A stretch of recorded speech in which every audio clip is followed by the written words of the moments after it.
জীবনে যত বড়ই অন্যায় করুক মেয়েরা মাসের শুরুতে কখনো স্বামীদের সাথে বিয়াদবি করে না। কারণ মাসের শুরু ওই যে বাবা টুকাই দিচ্ছে কথা, মানে প্রশংসা তার ভোজন হয় না।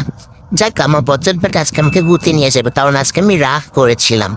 আরে আমার ঘড়িটা পড়ে গেল। তো এইদিকে সে 10 টাকা পাইছে আমাকে দেখাইতেছে। এই 10 টাকা মনে হয় আমি ভুলে ফেলছিলাম। তো ব্যাপার না, 10 টাকার লেগে আমি লোক করি না, কারণ আমি তো এখন বেশি টাকার ভাত বসাবো। তো ওই যে সে তার কসমেটিক বাই করতেছে, কসমেটিক বলতে তার ঘড়ি, সানগ্লাস এগুলি সে ইউজ করে। তো এইদিকে আমি আমার হাত দেখাইতেছিলাম। আগে একটা প্রবলেম হইতো কি, আমাদের আয়না নিয়ে আছে। আমার একটা আয়না ছিল, তখন সে ওই আয়নাতে আমরা দুইজন যখনই রেডি হয়ে যেতাম ছোটখাটো সংঘর্ষ লাগতো। তো এখন দুইটা আয়না, সে ওদিক ঘোরা আমি এদিক ঘোরা। তা আমি বলতেছিলাম কি আপনার কি আজকে হবে, সেই বেচারা এমন ভাবসাব নিতেছে যে আমি লাস্টে শুয়ে পড়ছি। ভাই আমি মহিলা মানুষ, আমি রেডি হয়ে বলেছিলাম, কিন্তু সে তার মতন এই যে এতক্ষণ পরে এখনো কিন্তু সে নাই। তো আমি যখন দেখলাম যে না, বেশি রাগ করবো না, আর এখন আমি যাই না, এর পরবর্তীতে আমার খাওয়ান মিস হয়ে যাবে, আজকে না হলে বাসায় আবার রান্না করবো। ভাই এত কষ্ট পারবো না।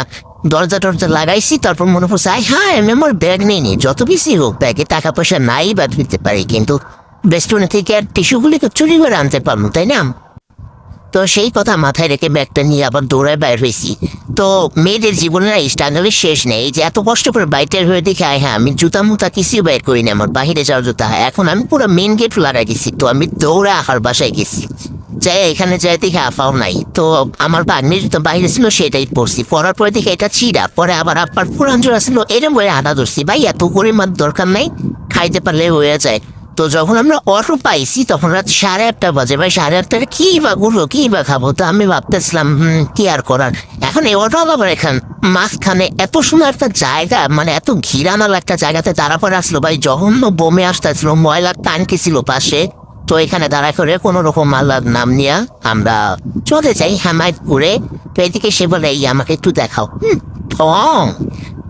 আমরা আমাদের গন্তব্যস্থানে এসে পড়েছি। আসলে এটা বেশি দূর না, আমাদের বাসার কাছে, সেই জন্য যখন তখন যেভাবে ইচ্ছা বাইর হয়।